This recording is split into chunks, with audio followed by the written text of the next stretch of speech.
Good afternoon, everybody. Welcome to Effective Resume Thursday. We're very glad you're with us today. It is October 21st, 2021. Please note this event is being recorded and is currently live on Facebook. The recording will be on the Career DFW Facebook page and the Career USA YouTube channel for others to view in the future. By participating in this event, if you give consent for your name and picture to appear, please note that any comments you put in the Zoom chat window will not appear in the Zoom recording. For those people on Zoom, if you have any questions throughout the presentation, please just open up the chat window and put your questions right there. For those watching on Facebook right now, you can enter your questions into the comment field. I am monitoring that feed. We are going to review one or two resumes. So if anybody would like to have their resume reviewed live, you can do so, but you probably want to delete your header information because your information will be on Facebook and YouTube. And so you can just delete your phone number, email address, and name if you'd like. Well, good afternoon, everybody. My name is Jeff Morris. Back in 2008, I started a website called careerdfw.org to help those who are unemployed in the Dallas-Fort Worth area. In 2012, I launched a second website, careerusa.org. I have written a book called What I've Learned About Your Job Search that you may not know. It is available on Amazon. Since 2007, I've been facilitating and leading the North Dallas Plano Career Focus Group. The group's been around since the late 1990s. I'll tell you about our upcoming program at the end of this session this Friday. And since 2017, along with Carol, I've been a member of the practice interview team. It's a great way to practice your interviewing skills. Well, our speaker today is Carol Brickell. She's a certified professional career coach. So Carol, thank you very much for being here, and it's all yours. Okay, thank you, Jeff, and thank you to those who are joining us today. And I will share my screen. There we go. I'm going to share my presentation and get into presentation mode. Here we go. And a little secret fun fact about me, listening before the broadcast, you were playing some piano music. It was kind of a medley. I play piano, and one of my proudest accomplishments is for a church talent show. I wrote an arrangement. It was called 20 show tunes in 2 minutes. And so I played 20 show tunes, like 8 measures each, and would jump from one to the, they'd go from one to the next, to the next, to the next. And just when you started to recognize a tune, I would change to the next tune. And it was just 2 minutes long. And then the next year I did one 20 TV show themes in 2 minutes. Anyway, so that's just a fun fact about me, but you'll hear more about me. So thank you for joining Effective Resume Thursdays. I love doing these presentations. We'll make it very interactive. So people on FaceTime Live, you're welcome to put any comments in your comments field, and on Zoom we can chat a little bit. My voice is raspy today. The ragweed must be high. Yes, so I'm opening up my participant box and chat box and putting it over on my other monitor. So when you see me looking there, I'm just looking over there. And then to get started, we're going to be talking about resume writing rules that set you ahead of the competition. So for those who are attending, go into chat and type in a few keywords about good advice you've gotten about resume writing. What's the best either rule or advice you've gotten about resume writing? Go ahead and type that into chat or in comments on if you're on FaceTime Live. Facebook Live, I guess it is. And as Jeff mentioned at the last part of this session, what we like to do is review somebody's resume live.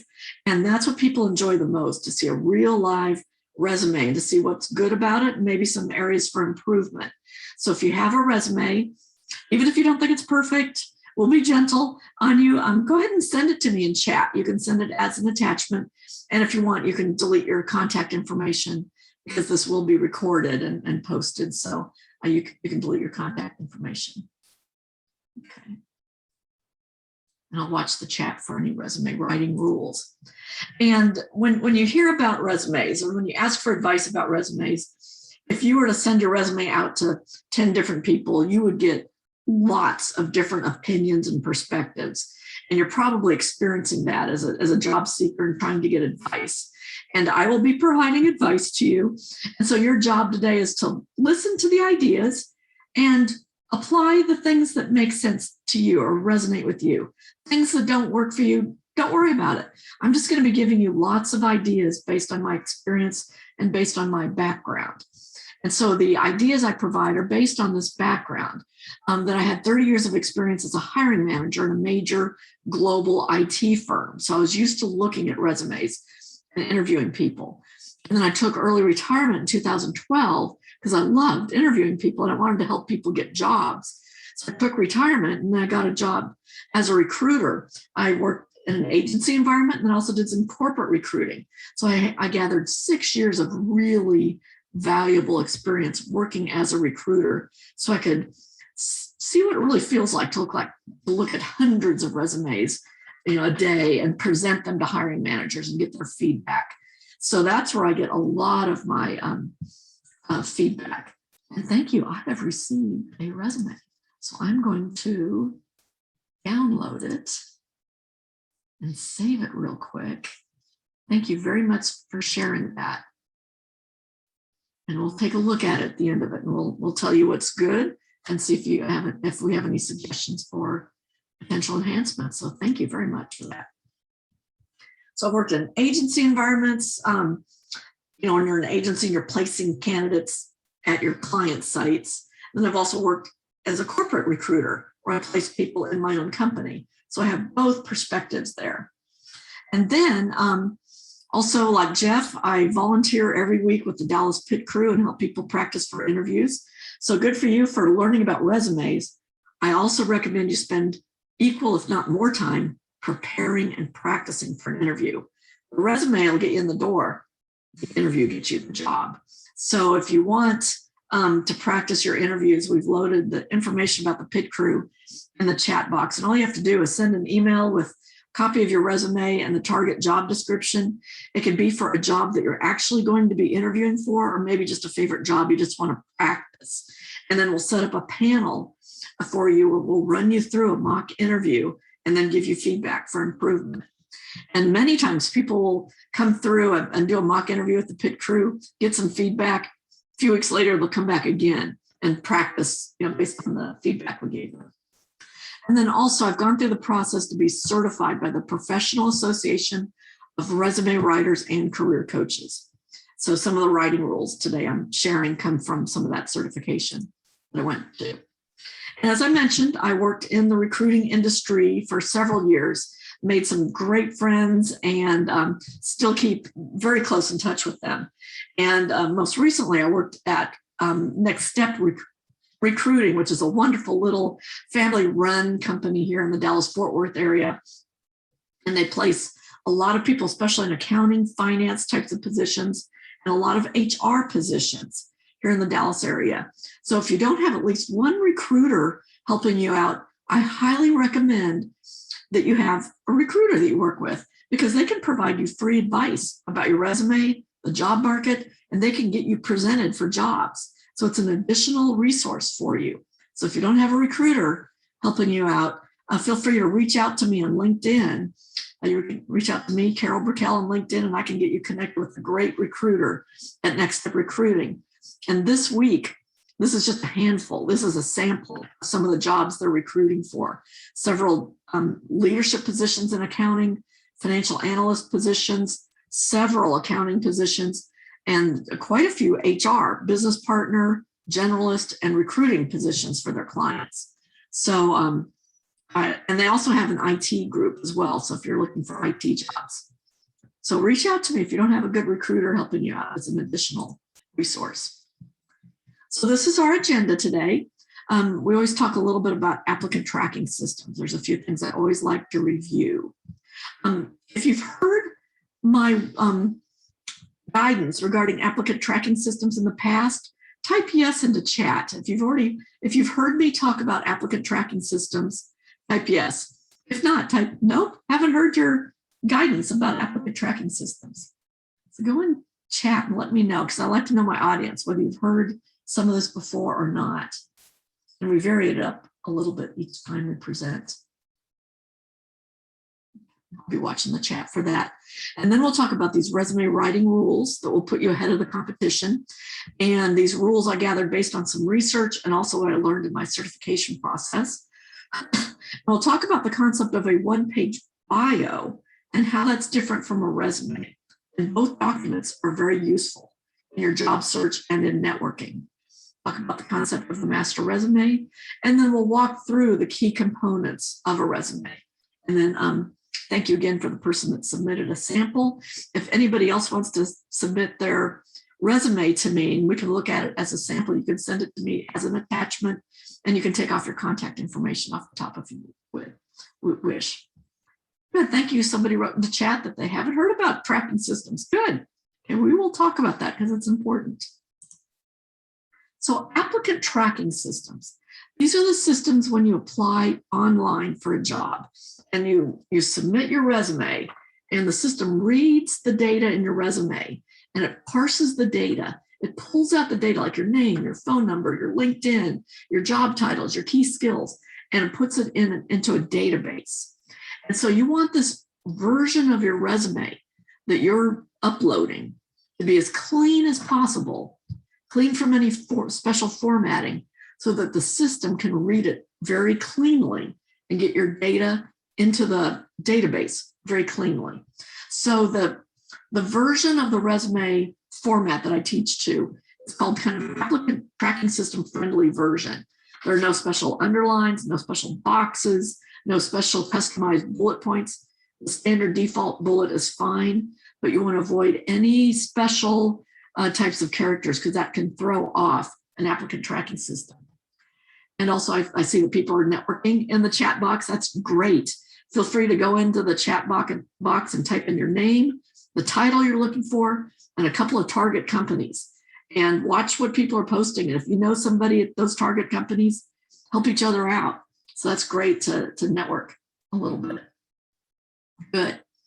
So, and then also with applicant tracking systems, if you create your resume in Microsoft Word, don't put your contact information up in the header part of Microsoft Word because it won't read that data. But you do want to ensure that you your resume includes keywords that were in the job description, because the applicant tracking system will give you more points if you match keywords. And there's an online tool called jobscan.co that you can use to compare your resume to a job description to see how good of a match you have. And I understand you can get like 5 free usages. And then I think you can log in again and get another 5 or something, but it's a tool to practice. And when I work with people one-on-one, I do one-on-one coaching as a career coach. And I'll play the role of a recruiter and pull up a job description and look at their resume and visually say, yeah, that looks like a good match, or no, you're not matching some of the key things they're looking for. So I'll do that a lot. Okay, so I'll do that a lot when I'm working with people. Then also, when you're applying online, you'll submit your resume into the system so it can be read and put into the database. And then also, you often have the opportunity to attach a version as an attachment. And that's the one that the recruiter's going to click on and look at. That one, you might want to put in a PDF format so it protects the formatting, so that the recruiter will see what you want in the format that you want to see. The version that you upload into the system, you want that in a native Microsoft Word format so it can pull all the data. But the one as an attachment for the recruiter to see, you may want to do that as a PDF potentially. Okay, and then also they often ask for a cover letter, and your application will look more complete if you submit a cover letter. I used to say, don't spend a lot of time on it, because as a recruiter, I never had time. When I'd be going through the hundreds of people, I'd see all these resumes of people. I never had time to click on the cover letter and try to connect the dots. You know, why is that person qualified? I just looked at the resume. However, I have read some statistics, and as I've gone to some additional recent webinars for career coaches, about 60% of hiring managers will look at cover letters. When the recruiter presents a resume and a cover letter to the hiring manager, the hiring managers do read those because they're looking for attention to detail. They're looking for the quality of your writing. They're looking for why you want to work for that company. And in your cover letter, that's your opportunity to say why. Why do you want to work there? Why are you a good person for that job? So, so it is a good idea if they ask for a cover letter to go ahead and do it. And we do have a simple format that you can follow for that. I just say don't spend a lot of time on it. I would spend 15 minutes or something and make sure it's error-free and it reads really well. Okay. And then also just some additional advice regarding applicant tracking systems. If you've ever heard conflicting information about how these systems work, you know, whether underlines are an issue or hot links are an issue or not, if you've ever heard conflicting information about applicant tracking systems, type yes into chat. Yes, conflicting information. And the reason for that is there are many systems. Workday has an applicant tracking system, Taleo. There are many systems out there. And then each company can implement them differently. And so they work differently. And so you will hear conflicting information. So you just have to kind of keep a big picture in mind and just avoid any special formatting and pictures. And if you have the chance, try to review the information that's been uploaded once you've uploaded your information. And then the most important information guidance I give regarding applying online is that it's important to contact a person. Don't just rely on applying online in an applicant tracking system. Because if you apply online and sit back and wait to be called for an interview, and some of you may have heard this statistic, what do you think is the percentage chance you're going to get called for an interview? So if you apply online and you sit back and wait to get called, what's the chance you're going to get called for an interview? If you don't take any other action, type a percentage number in the chat. What do you think that percentage is? I'm getting some numbers. You're on the right track. You're on the right track. It's low on a scale of 1 to 100%. It's below 10%. The statistic I've read is 2%. And I could contest to that especially as a corporate recruiter. When we would post a job, I would typically get between 200 to 300 applicants. The applicant tracking system would kind of sort it based on keyword matches. I might click on the top 10 resumes. Then my phone would ring and I'd get distracted, or I'd get pulled away on a different job or something. And so I might look at maybe 10 resumes, maybe 20. And I might call between 5 and 8 of those people out of 300. So that's a low percentage. That's probably around 2%. So my guidance is contact a person, because I can remember several stories when I worked as a corporate recruiter and as an agency recruiter. Like one time I posted a job for a salesperson in New York City, and it was a requirement that they'd sold financial services types of business. And I posted a job. I had 200 applicants.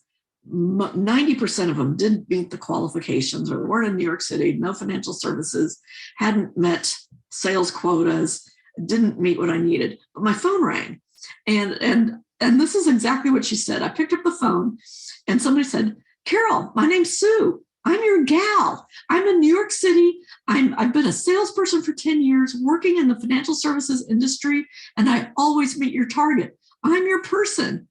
And so I just asked her a couple of clarifying questions, and I flew her to Dallas the next day and we hired her. So the fact that she reached out to me and let me know specifically that she met the requirements, and she sounded like a salesperson. She said, I'm your person. We hired her. So what I learned from that, and I have several other examples like that, if you apply for a job, meet the requirements, then reach out to a person and let them know that you meet the requirements. That's kind of the secret password to get past the recruiter. That's what they're looking for. So the question is, who do you reach out to? If the recruiter's name is posted on the LinkedIn job, yesterday I was coaching somebody and we were talking about this. And I said, "Have you applied for any jobs lately?" He pulled up the job and lo and behold, the recruiter's name was posted. I said, "You're so lucky. there's the guy. Reach out to him, tell him you meet the requirements. So if they post the name of the recruiter, reach out to that person. If you know somebody at the company, a first or second line person that'd be willing to vouch for you, reach out to them. Let them know you applied for the job, you meet the requirements, and you'd be grateful if they could also forward your resume to the recruiting group. And they might get a referral bonus for that. And that increases your chances up to 50% to get if you get an internal referral and you meet the requirements, that moves it up. Or the recruiter that posted the job. Now, if you don't know anybody at the company and you can't find the name of the recruiter who posted the job, I don't recommend calling just any old recruiter because they might be working on different jobs. They're probably underwater, trying to meet their targets. They're busy. I recommend going up a level. Look for somebody who's been around a while and is in a leadership role, either recruiting or talent acquisition or HR leader, and reach out to them and let them know you meet the requirements and you'd be happy to talk to the appropriate person. And hopefully they can get you connected with the right person. So if that makes sense, type yes into chat. That guidance that I just gave you is the biggest thing I learned by walking a mile in a recruiter's shoes for those 6 years. That's the most important thing I learned, that if you apply online and sit back, the chances of getting called in for an interview is really slim. You have to reach out to the person. And you have to kind of practice. How are you going to reach out to them? And the other guidance I give is reach out with a note. If you don't hear from somebody a day later, call the main phone number and ask for that person and get connected with them and leave a 10 to 15 second concise message. Hi, I'm Carol. I'm applying for your corporate recruiting position. I meet all the requirements. Specifically, I have 5 years of experience and I've recruited for accounting and finance positions. Be happy to have a conversation. My phone number is, and leave your phone number twice. Just a very nice, and you maybe even want to practice it times. Okay. So that's a big one. So I spent a little time on that. Okay, now we're going to talk about these resume writing rules that put you ahead of the competition. And first, I'm going to share some information as I was doing some research on this from a really good website called The Muse by a career coach that posted some things that I thought were really good. And then I'm going to share some information I gained through my certification process as well. So I really liked these rules. Avoid spelling and grammar errors. When I talk to my recruiting buddies, we all joke and say 95% of resumes we look at have an error in them. It could be typo, wrong verb tense. It could be spacing issues. So make sure it's clean. So have somebody you trust review your resumes. And when you're modifying it each time you apply for a job, and you want to modify it to the language and keywords of the job, double check it. However it works best for you, whether you print it off and look at it or step away for a few minutes and come back and look at it. Avoid spelling and grammar issues and watch your tenses. I have seen hiring managers throw out resumes that had jobs that were in the past, but the bullet points had a mixture of past and present tense. So jobs in the past should have bullet points that start with a strong verb, talking about the results you achieved in the past tense. And then now if you're currently working, most of your bullet points may be in the present tense, but if you achieved an accomplishment, the project's over, you might have a couple things that are in the past tense. Maybe put those at the bottom of the list so it doesn't look like an issue or an error. So watch your tenses. And then this career coach says, send your resume as a PDF. And there's a couple of caveats to that. If you're working with an agency recruiter, you may want to send them both. The PDF so they can see how it looks, but an agency recruiter will also need the native Microsoft Word version of it because they're going to be putting their letterhead on it and logos and may format it a little bit to be consistent with their approach as they're presenting resumes to their clients. So don't be surprised if an agency recruiter requests both versions. And when you apply online, again, when you're submitting your resume, you need to put it in native Microsoft Word version so it can read the data, but the attachment could be a PDF. So if you have any questions about that, for clarity, let me know. Make sure your resume is easy to read. Lots of white space. Less is more. You don't want to load it with text because people don't read. They don't read paragraphs. And recruiters scan resumes. The 3-word rule. They made us read the first 3 or 4 words in a sentence and a bullet point, and they're just scanning. So make sure it's easy to read, easy to scan.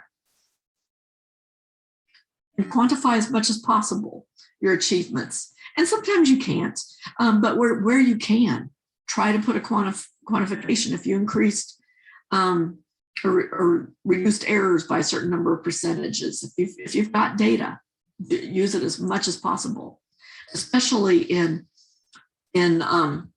jobs that are target centric, like sales and recruiting. If you had a sales target of $1 million a year and you exceeded that and achieved like 120% of your target, use those numbers and point those out in your accomplishments. Name drop and title drop. If one of your clients was Verizon or something and you have permission to use those big names, use those names. If you provided support to the CEO or CFO, provided direct support, because a lot of jobs look for people that can interface with people at all levels. So toot your own horn. And I like the way she worded this. Use your judgment when it comes to creativity in your resume. You don't want to get too fancy. Even 5 or 10 years ago, people said, make your resume pop, use colors, use blue, use red, use columns, make it look creative. But nowadays, I hear consistently from recruiters, just use black text, plain black text, Calibri, font size 11, make it simple. Use a tried and true format that's real easy to read, where recruiters know where to look for information. So don't get too creative. However, if you're applying for a creative job as a designer or something, you may want a version of your resume to kind of showcase your design, or you may have some documents, samples that do that. And don't list every single thing you've done. I know in your career, you're probably proud of a lot of things you've done, but think about the hiring manager, what's important to them and their job that they're looking for, and focus on the results relating to the job you're applying to. And this goes along with that. Think about the person reading your resume. You may have worked on this really cool project that has nothing to do with the job that you're applying to. And so you may leave it out unless by working on that project gives you broader insights into the type of job you're applying into. And then also think about the specific job you're applying to. And we'll show you how to look at a job description and match your resume to that job description. And I would say, as I do career coaching with people, one-on-one consultations, that's where I spend a lot of time with people, pulling up a job description, studying it, and really getting our minds around what is that hiring manager looking for?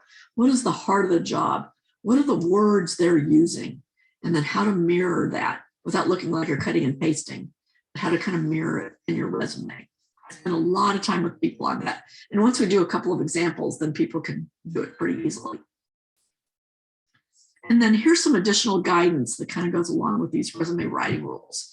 And this is what I got from the Professional Association of Resume Writers. Again, make it easy to read. That's why this tried and true format is the one that we recommend and most recruiters recommend. Free from spelling, punctuation, and grammatical errors, and spell out acronyms for the most part, except things like SAP that you've never seen spelled out. I've never seen SAP spelled out, but spell it out the first time. Acronyms. Let's see. Focus on skills related to the target job, qualitative accomplishments. If you don't have quantitative, it's okay to say qualitative, increase the morale. If you did some employee engagement surveys after you did a training course, or if you like you're an instructional designer and you taught a class and you gathered feedback and gathered positive data from the attendees, include some of those qualitative pieces of feedback. And then also no graphics, pictures, underlines, or boxes for the applicant tracking system version of your resume. if you have any questions along the way, feel free to put those in the chat and we'll answer them. Now, here's a question for people people who are attending. If you have a one-page bio, type yes into chat and type yes how you've used that document. It's different than a resume. A resume is typically 2 to 3 pages and shows all the details, kind of in reverse chronological order of your experience. Okay, so some people have it. And what I'm finding is more and more people are also creating a one-page bio because it's really useful for networking. So a resume really signals that you're looking for a job. So let's say I want to work at Lennox Industries. My dad worked at Lennox for 42 years. He designed the rooftop units at Lennox. So if you drive by school and see a rooftop unit, my dad has the patent on that. Anyway, let's say I want to go work at Lennox and I reach out to a HR person there just to get their advice on how I could get in the door or whatever. I wouldn't want to send them my resume because that screams I'm looking for a job and they may think, well, I don't have a job for you. I'm not going to talk to you. But if I reach out to them and say, you were highly recommended to me and it's always been my goal to work at Lennox because my father worked there. And I'd be interested in your feedback about my career and feedback and ideas. And here's my bio. And that's a softer document that just provides some background and kind of an introduction to me. So it can be used for networking and it won't scare people off. And so when you reach out to somebody or when you're networking, you say, I'm just kind of looking for your advice. And would you have 15 minutes of time? Not much time, because people tend to be scared that either they don't have a job for you or they don't have much time. Okay. So bios can be used effectively for a lot of networking type of situations. Okay.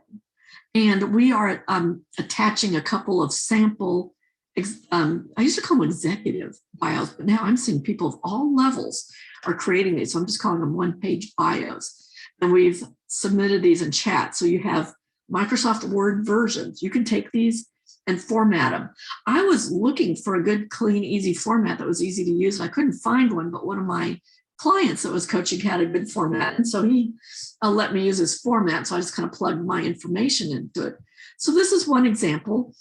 And you could put your picture on a bio because it's more of a social networking document as opposed to an official job application document where you would not put your picture on it because you don't want any bias. This is subject to employment law situations. So, but on a networking document or networking system like LinkedIn, you can use your picture. And then keywords regarding your areas of expertise, background, your brief professional biography, education certifications, contact information, and key achievements kind of relating to the skills that you have. This is where you want to quantify results if you can. So this is one version. And this is another type of version where you have your information, contact information, information about your competencies, achievements, areas of expertise, your biography, target functions you're looking for, and target companies. So this document would be used more with people you're just kind of brainstorming with, like where should you apply for jobs, where you're thinking about target companies.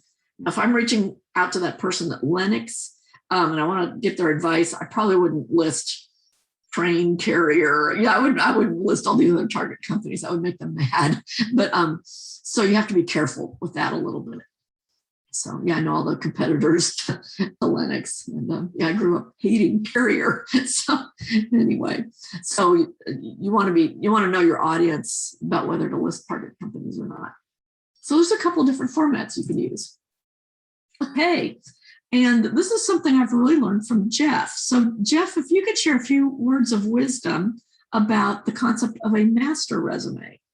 Thank you. You want to make your job search easy. To make it easy, make a master resume that has everything you've ever done all the way back to your first professional job. Include lots of details, 8, 10, 15 bullet points.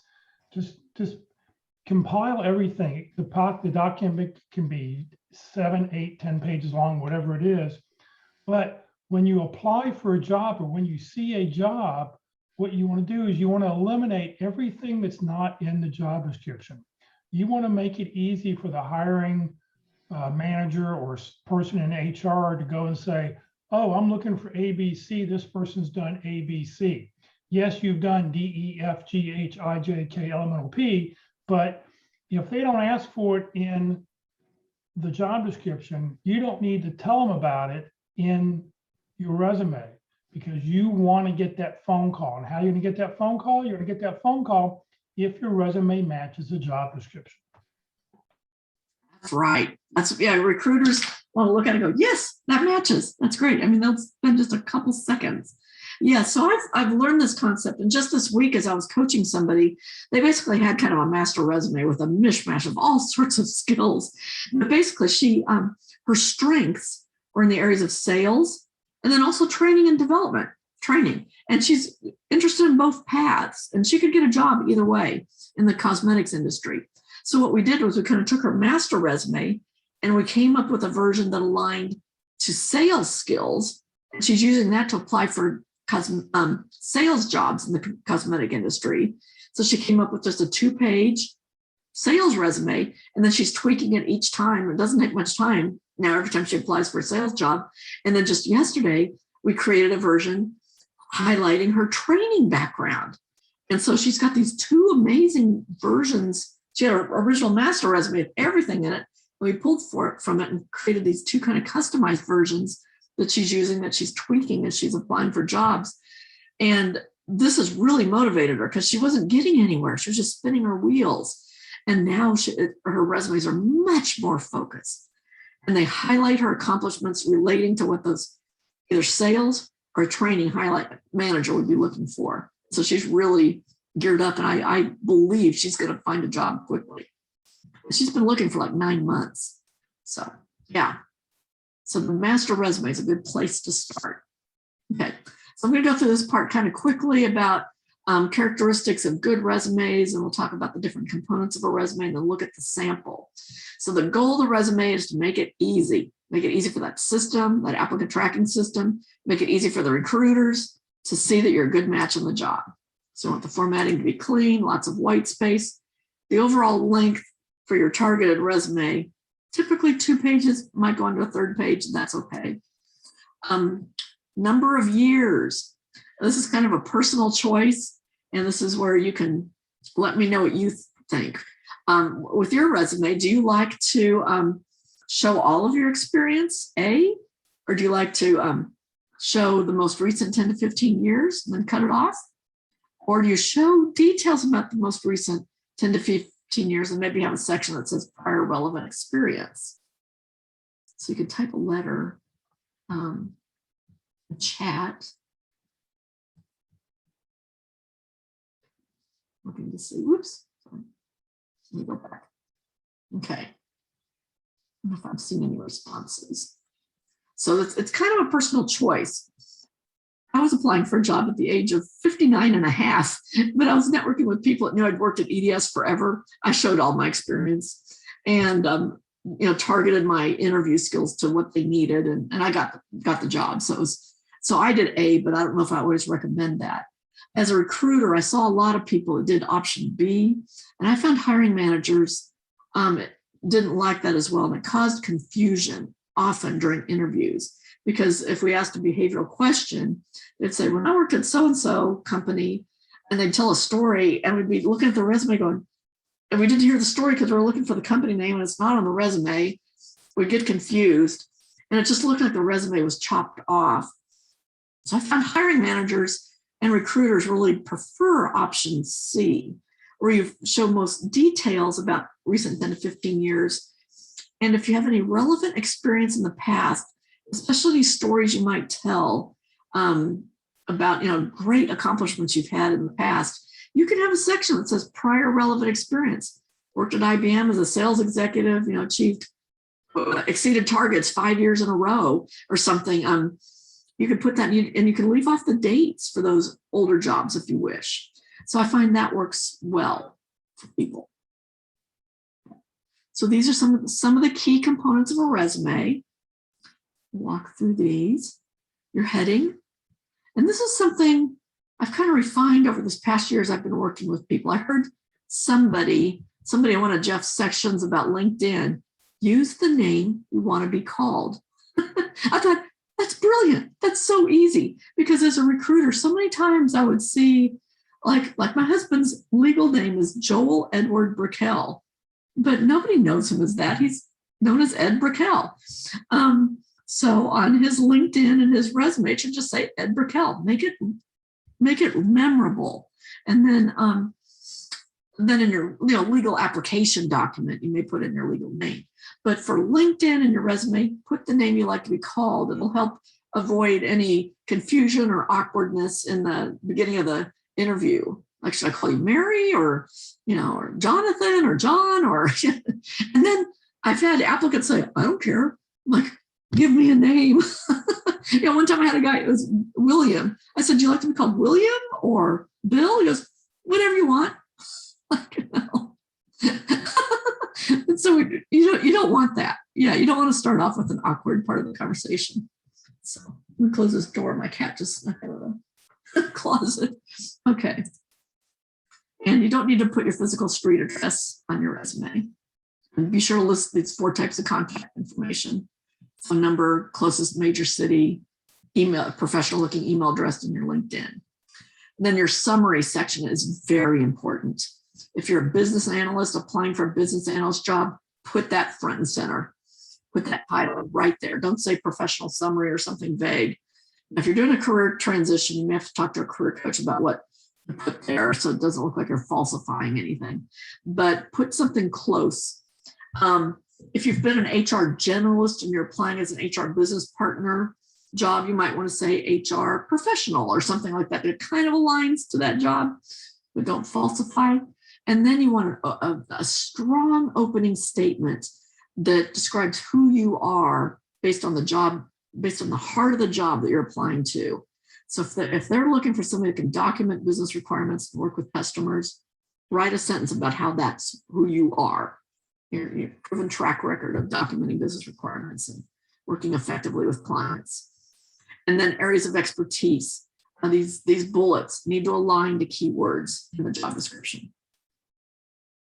And then an optional section you can have after areas of expertise is key accomplishments, especially if you're in a job that's very target driven, like sales jobs, business development, and even recruiting jobs.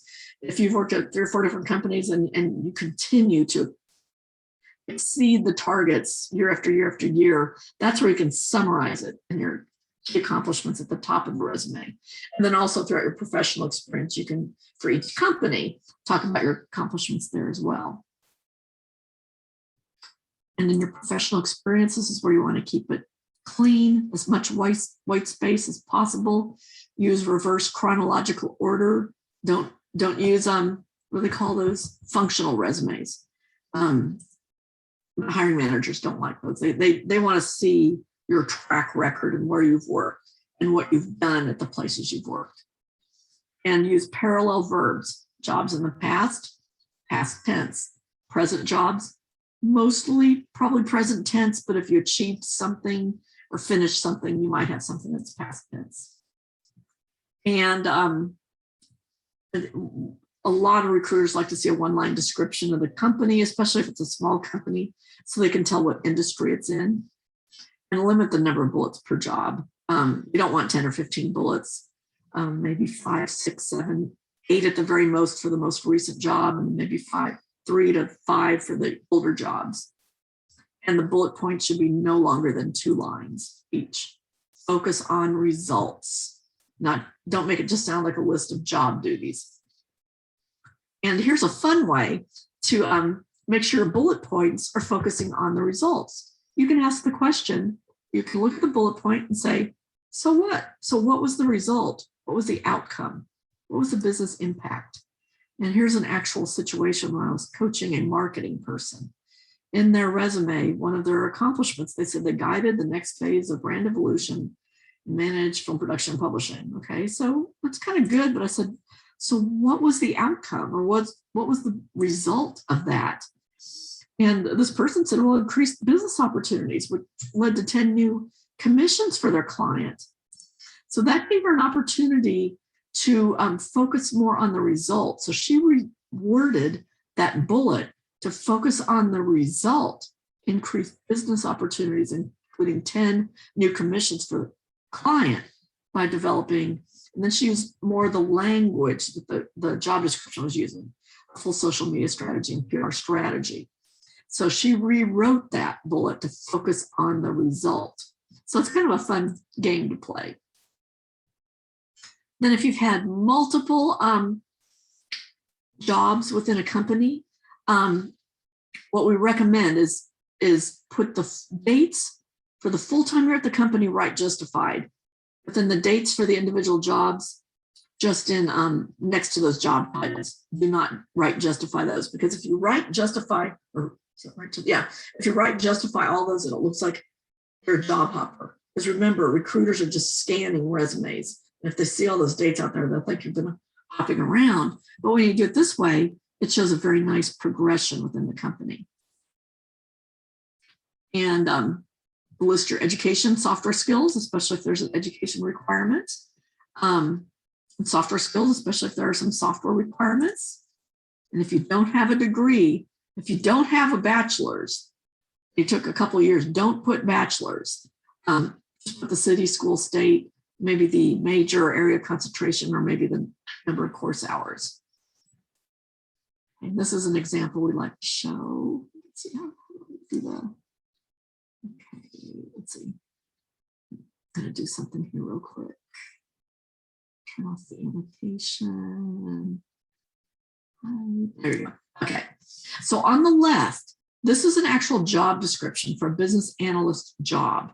And so every time you apply online, you should customize your resume. Just spend a few minutes picking out, okay, what's a part of this job? And make sure your opening summary echoes that, what's at the heart of the job, documenting business requirements, being innovative. Make sure that's echoed in the summary. And then you're looking for keywords and skills like Agile and Scrum. And if you've got that experience, put it in areas of expertise.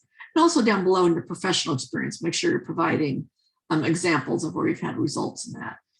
And then also at the bottom of the job description, here's what you bring. This is really kind of the requirements or qualifications section. You know, look to see if there's any software like Visual Studio. Make sure it's listed if you have that in your software section, or any industry experience as well. So it really just takes a few minutes to do that. Study the job description and make sure your resume is echoing. And don't falsify anything. Make sure it's based on experience that you have. Sometimes in software skills, what I've seen people do, if they don't have a lot of practical experience, but maybe they've taken some courses on something like Video Studio, they'll say Video Studio, in parentheses, training. Yeah, that's true. I took some training on Visual Studio. Yeah, that way it gets on your resume. I think that's kind of a good solution to that. But this is very important to do that. If anybody has any questions, feel free to let me know. And at this time, we've got a couple minutes, and I'm going to share my screen again, and we're going to pull up that sample resume. And thank you to the person that shared their resume. I see you kept your information in there, and that's your choice. I can just do this, yeah. Great. So Jeff, can you see the resume? Okay. No, we don't. We okay. We see your file program. Okay. Let's see. Do a new share. There we go. I have to click new share. There we go. Okay. There we go. Okay, I'll just start there. But so I just blocked off the contact information. That actually worked well. Blocked off the contact information. So there's good contact information at the top. What I'm going to do is scroll down, and I'd like for the audience, if you see things you like about how the resume is formatted, type in some compliments in chat. If you see anything that you'd recommend that could enhance the resume, feel free to type those in chat. So I'm just going to kind of scroll down like a recruiter would. Look at the summary section, areas of expertise, career experience, company name, years at the company. Just looks, oh, it's all on one page. Huh. Okay. I think I'd want to see 2 pages worth. Yeah. So that, I mean, that's my initial thought is, if you're applying for, oops, okay, a program management, project management job, I'd want to see some meaty experience. And I see you've got, more than 10 years of experience at this company. I'd like to see, I think, a little more information and have it go to 2 pages, because recruiters are used to seeing 2 pages for a professional resume. And let's see, let's start at the top again. Okay, I'm not going to scroll up any farther just to keep the contact information. So you've got a good lead-in section. Demonstrate success in project engineering. Leading organized. Demonstrate success. This first one doesn't have to start with a verb. Usually it starts with an adjective, like innovative, or what an adjective that a hiring manager would look for. Detail-oriented project engineer, highly skilled in leading. So I would start it off slightly differently. Instrumental. So I would edit this a little bit, and it's a little bit long. I just recommend having 3 lines because the recruiter's probably just going to read the first line or so. But they're going to read it to get an idea of who you are. And then they're going to scan these, and great job laying out these bullet points. They're nice and spaced out. There's white space. I see people kind of group these all together where it gets hard to read. Good job spacing these out. Do you need the bullets, or can you just have could you just have the words without the bullets to even give a little bit more clear space? You could leave off the bullets. And in fact, if this was a table, how did you do this? That's a table. It may not get read by the applicant tracking system. So what I did was I took off the bullets and just spaced it out. So it's not in a table. Yeah. And I don't know if you need to even list areas of expertise, because we're going to sort of see that those are either, if just to have more white space, do you need areas of expertise? I like that there, because otherwise it looks a little incomplete. Okay. Yeah. So I don't mind it. And your eye goes there, areas of, okay. I don't mind that there. Okay.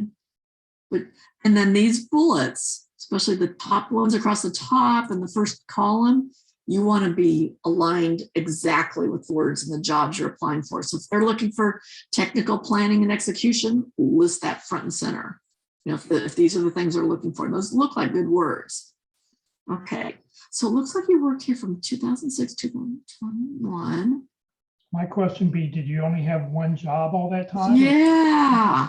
So if you were promoted, there would be, here's a place for you to sort of spread things out.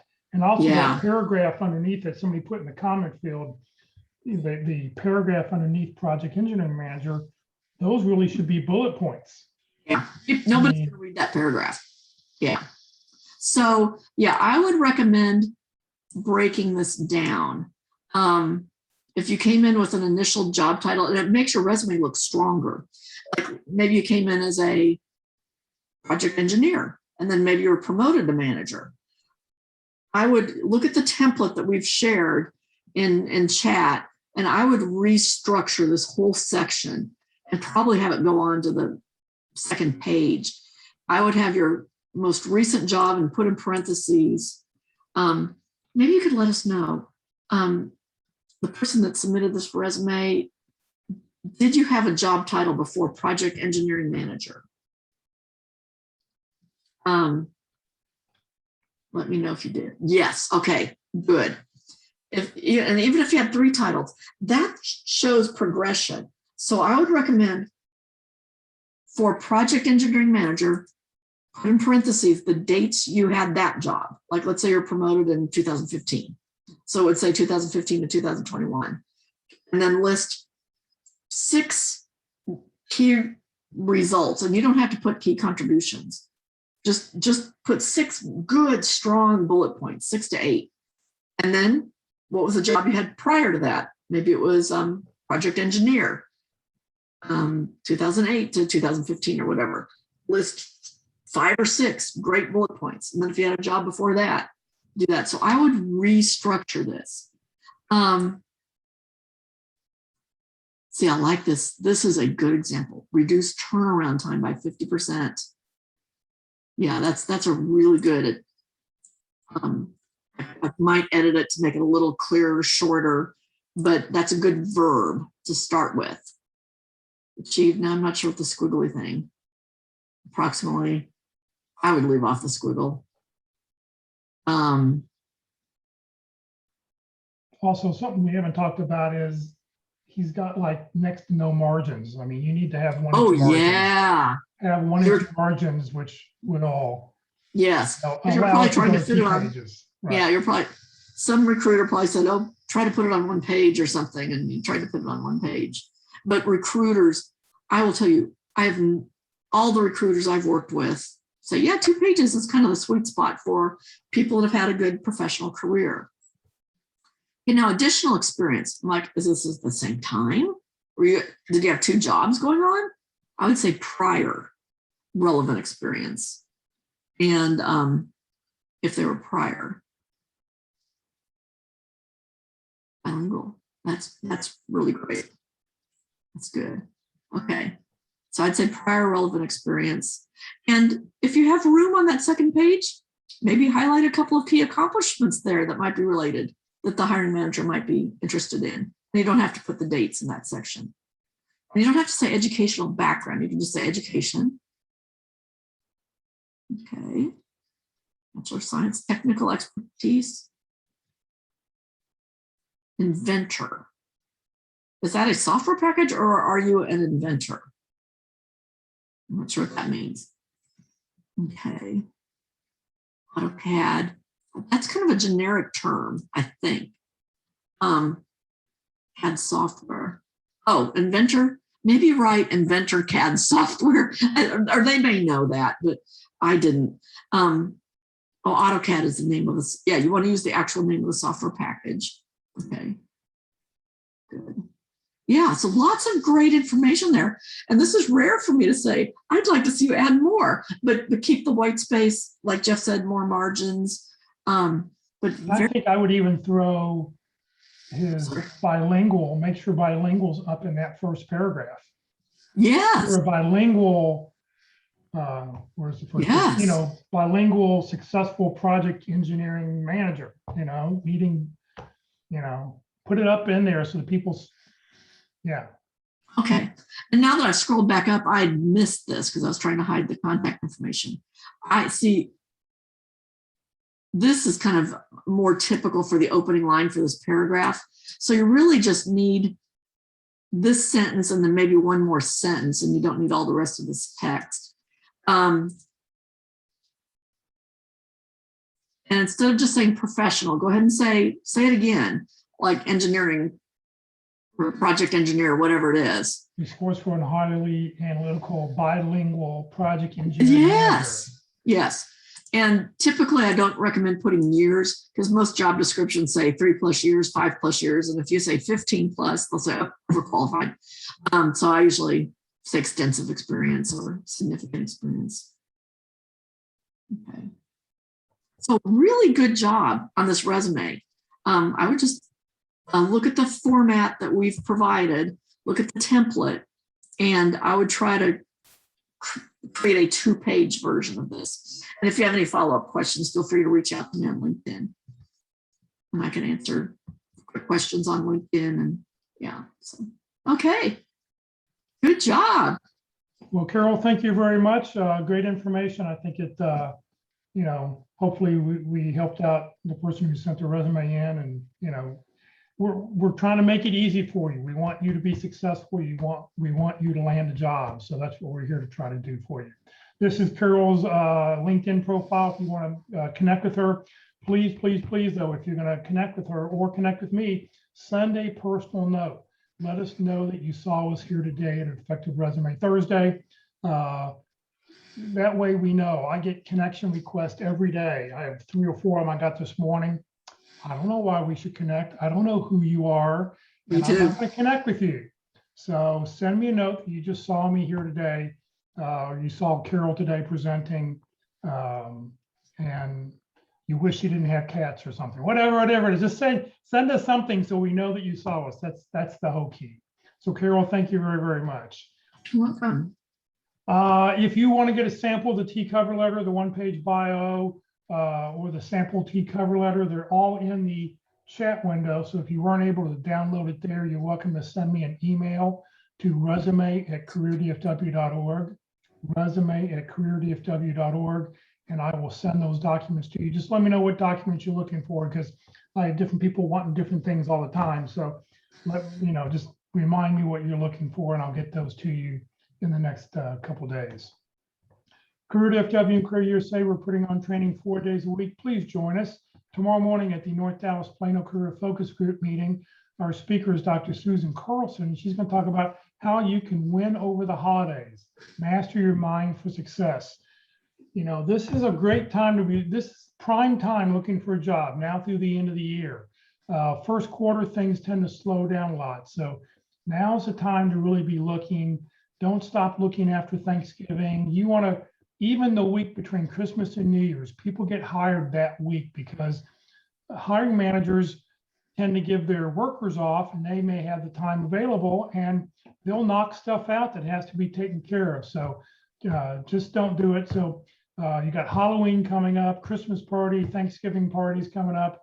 That's why we like to talk about this, about how you can win over the holidays. Next Tuesday, for LinkedIn Tuesday, our presentation is with Terry Sullivan, how to create a LinkedIn brand that tells your key contacts who you are, what you do, and how you can help. Please note, though, that this event will not be recorded. Terry doesn't allow his presentations to be recorded, so if you want to watch it, you do need to watch it live. Next Wednesday, for Interviewing Wednesday, we'll be on session number 13.